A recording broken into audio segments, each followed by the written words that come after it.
Assalamu alaikum wa rahmatullahi wa barakatuhu. I've been asking this question from Shia scholars, but so far nobody has ever given me any answer or response to my question. So I thought that I should make it global through YouTube and through other social media. So probably any other Shia scholar from any other country, they may have answer to my question. The question is based on the fact that Ahlul Sunnah have their pillars of faith, like believing in Allah and the angels and the books and the prophets and the Day of Judgment. And these are mentioned in the Holy Quran, chapter 2, verse 178.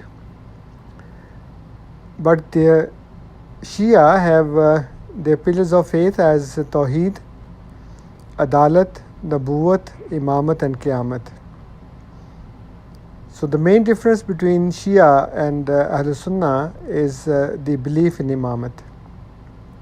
As the pillars of faith of Ahlul Sunnah are mentioned in the Quran, I do not find the pillar of faith of Shia, the Usul-e-Din, one of the Usul-e-Din of Shia, that is Imamat from Quran.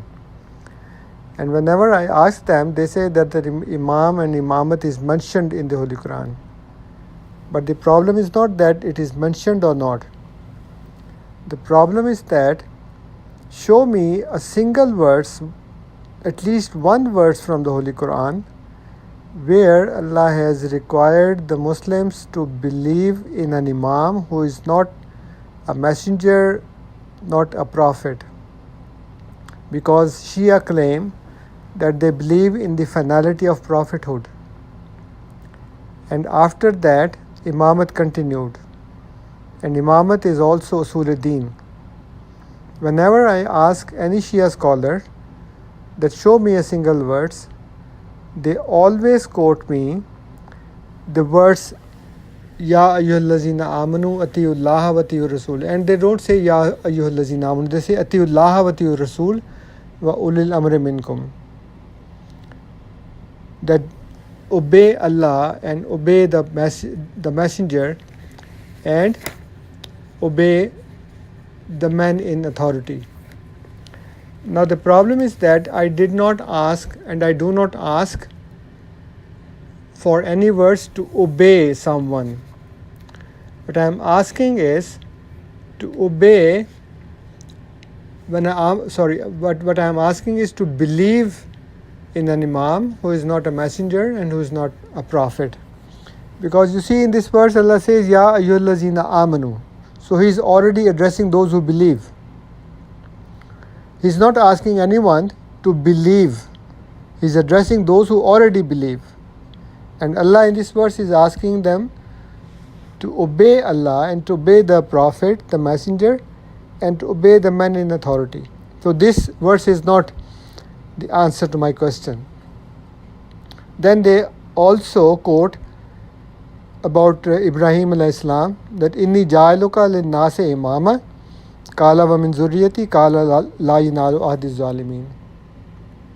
So there they say that Ibrahim alayhi salam was tested and he fulfilled the test, and then Allah made him Imam, and then he asked about his progeny and Allah said that okay, but not for those who are the transgressors.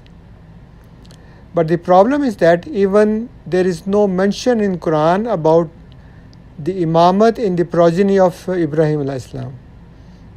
In Surah Al-Ankabut, chapter 29, verse 28, Allah says, وَجَعَلْنَا فِي ذُرِّيَّتِهِ النَّبُوَّةَ. We put Nabuwa, prophethood, in the progeny of Ibrahim alayhi salam. There is no mention of Imamat.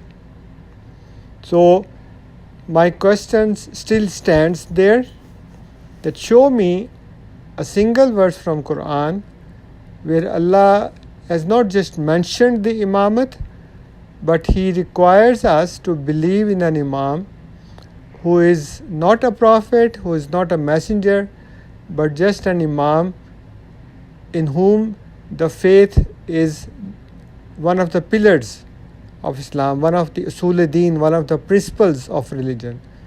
So I hope that someone will come up and they will show me that this is the verse from Quran. So far in Canada, in United States, nobody has given me this answer.